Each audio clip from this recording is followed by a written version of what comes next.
할렐루야. 3월 21일 월요일입니다. 오늘 본문은 레위기 13장 18절서부터 39절까지 말씀입니다. 구원받은 이후에 그리스도인들이 가장 존귀하고 소중하게 여겨야 할 가치는 거룩입니다. 하나님의 속성인 거룩은 하나님을 사랑하는 자들에게는 가장 귀하게 사모해야 할 하늘의 성품입니다. 하나님을 사랑하려면 거룩해야 합니다. 하나님은 거룩이시기 때문입니다. 하나님께 가까이 감이 곧 거룩입니다. 거룩을 잃으면 하나님과의 교통이 멀어집니다. 타락한 사람에게서 하나님의 속성인 거룩을 잃게 했습니다. 레위기 전체의 주제가 내가 거룩하니 너희도 거룩하라라고 하나님께서 명령하십니다.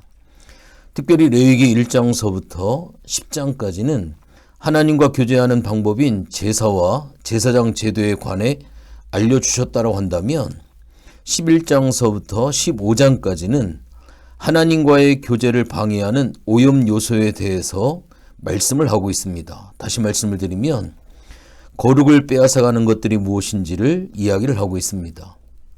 또 부정을 가정생활의 중심으로 설명을 하는데 정결을 실천해야 하는 자리는 성소가 아닌 가정이기 때문입니다. 성소는 본질적으로 거룩한 영역이지 실천의 현장은 아닙니다.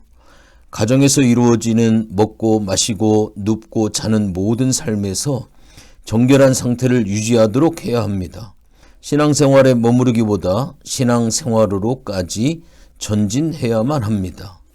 장기 이식 수술을 받은 환우들의 경우를 보면 이식한 새로운 장기를 보호하기 위하여 몸 안에 면역 억제제를 투여를 합니다. 정상적인 사람은 면역력이 강화되어야 건강해지는데 이식 환자의 경우에는 정반대입니다. 그것은 기존의 몸의 구조가 새로 들어온 장기를 이물질로 인지하여 계속 공격을 하기 때문에 면역력을 약화시켜줘야 오래 쓸 수 있습니다. 타락한 인간은 거룩을 거절합니다. 은혜가 오고 성령의 감동이 와도 내 안에서 여러 가지 부정적인 생각, 원망, 불평의 마음, 죄성, 악한 생각들이 새롭게 나의 내면에 시작되는 하나님의 역사를 공격하고 고사시키려고 합니다. 때문에 내가 의도적으로 옛사람을 거절하고 거룩을 추구하며 성령의 감동을 따라서 살겠다라고 하는 선택과 결단을 하지 아니하면 얼마 가지 않아 이러한 충만한 감동들은 자연스럽게 소멸되어 버립니다. 그래서 우리는 구원받은 이후에 우리 옛사람, 옛 질서를 거절하겠다는 언약을 하게 되어집니다. 이것이 이스라엘 백성들이 출애굽을 한 뒤에 하나님께서 의도적으로 그들을 홍해의 길로 인도하신 것처럼 오늘날로 이야기를 하면 우리가 예수 믿고 구원의 은혜를 확인한 뒤에 우리가 침례를 받는다든지 철저히 자기 자신을 부인하는 그러한 과정을 통과해야 된다라고 하는 사실입니다.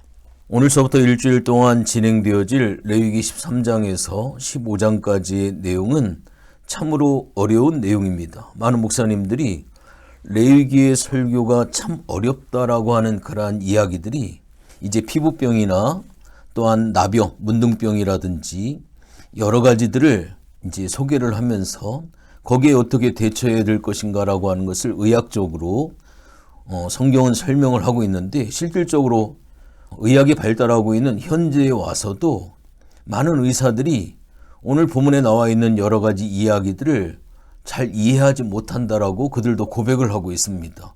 참 어려운 부분을 이제 영적인 측면에서 여러분들과 함께 일주일 동안 나눌 텐데 참 저에게는 좀 고통의 시간이 되어질 것 같습니다. 어려운 부분을 설명을 드려야 하고 또 우리 성도님들은 어려운 부분에 대해서 이해를 하고 영적인 의미를 깨달아야 되기 때문에 우리가 더 깊이 묵상하는 그런 한 주간이 되어졌으면 좋겠습니다. 거룩한 삶을 살려면 우리의 의지와 노력이 필요하다고 전제로 말씀을 드렸습니다. 우리는 하나님이 주신 자유의지를 오남용하지 말고 거룩함을 해치는 온갖 죄와 싸워야 합니다. 오늘 봉독해드린 본문을 통해서 우리가 거룩한 삶을 위해 우리가 해야 할 일이 무엇인지 몇 가지만 살펴보려고 합니다.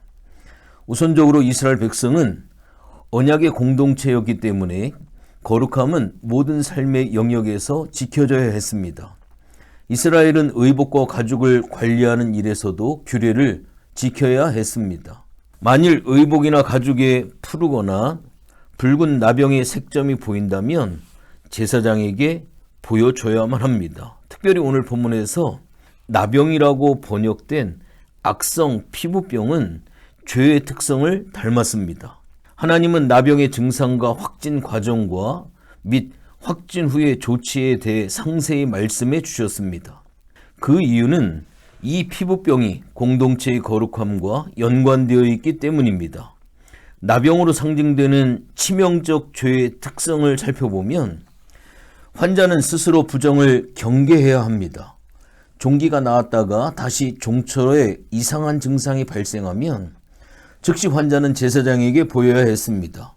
오늘 본문 18절 19절의 말씀에 보면 피부에 종기가 생겼다가 나았고 그 종처에 흰 점이 돋거나 희고 붉으스름한 색점이 생겼으면 제사장에게 보일 것이요 라고 말씀을 하고 있습니다. 만약에 환자가 나병임에도 제사장에 보이지 않는다면 공동체를 오염시키게 됩니다. 나병 환자 본인도 거룩하신 하나님의 성소에 들어갈 수가 없습니다.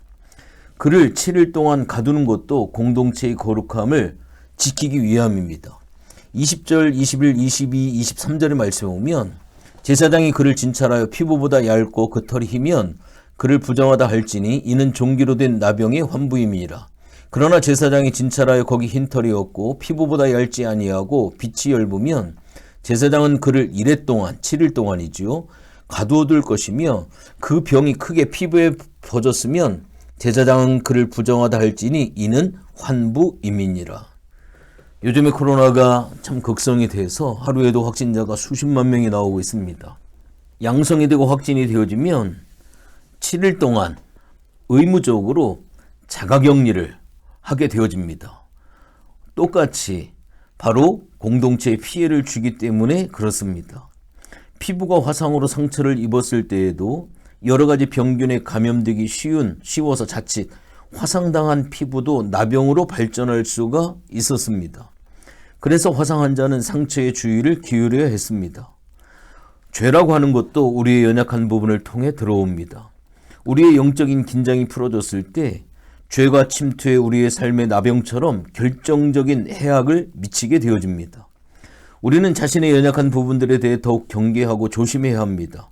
나병은 사람의 머리에나 수염에도 발병했습니다. 29절서부터 오늘 39절에 보면 잘 설명을 하고 있습니다.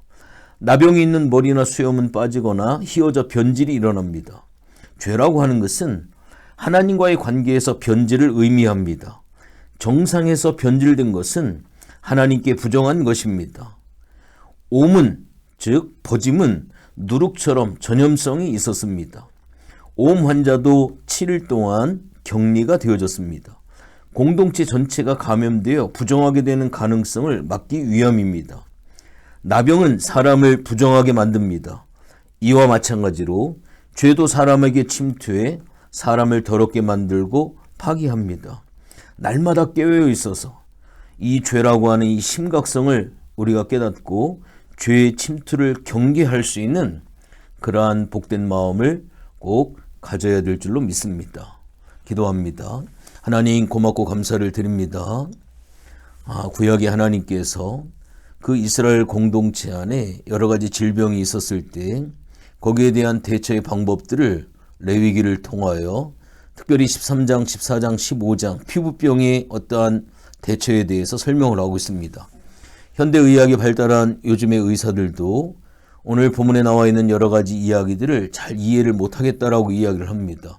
하나님, 참 우리가 여러 가지 성경을 통해 의학적인 부분은 부족하지만 하나님 영적인 의미로 죄라고 하는 것이 얼마나 파급력이 크고 많은 공동체를 파괴하고 또한 병이 연약한 환부를 통하여 침투해 들어오는 것처럼 우리 연약한 부분을 통하여 죄가 우리를 무너뜨리고 망가뜨리고 우리를 파괴하고 있다라고 하는 이 심각성을 다시 한번 영적으로 깨닫는 복된 시간이 되어줄 수 있도록 하나님 도와 주시옵소서. 믿음의 선한 싸움을 싸우고 내가 거룩하니 너희도 거룩하라라고 하는 주님의 말씀을 꼭 가슴속에 기억하는 한 주가 되어줄 수 있도록 도와주시옵소서. 감사를 드리며 예수님의 이름으로 기도했습니다. 아멘.